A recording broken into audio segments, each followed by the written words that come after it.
Cleveland's 43 starts now. It's a battle between police and a local mother. Thanks for joining us here on Cleveland's 43. We're also streaming on 19 News Plus. I'm Chris Fry. The police union, representing 3 officers, are being sued for allegedly arresting a 13-year-old boy violently. We first showed you the body cam video of that arrest on Wednesday. Well, now the union is firing back, claiming half the story is being told. New tonight, Vasi Prokos has that new video. Police says clears their officers. A civil rights lawsuit filed this week claims 3 Parma officers used excessive force against a 13-year-old boy. But tonight, the union representing those officers is telling a completely different story. Parma just released new body camera video that the union says paints a different picture of what happened back in August of 2025. The lawsuit alleges officers tackled the teen after he simply tossed a stick near his mother's van. The union disagrees with those claims, saying the teen threw it at the officers, then took off running.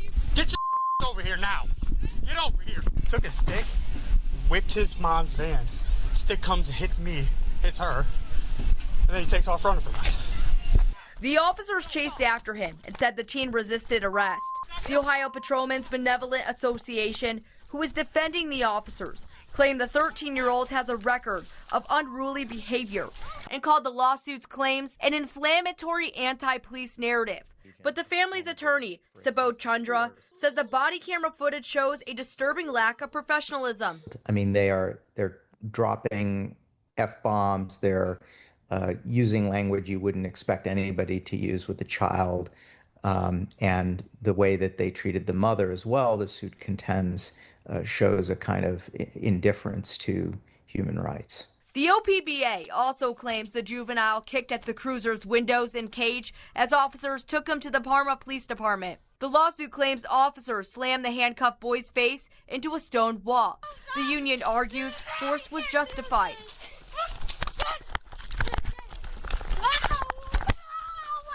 You do not kick us. The union claims after his handcuffs were removed, the teen squared up at an officer fist and made an aggressive movement toward him. They argue the officer used reasonable, permissible force to stop an intimate assault. 19 News has reached out to police for an incident report on the situation that happened last August, but never received one.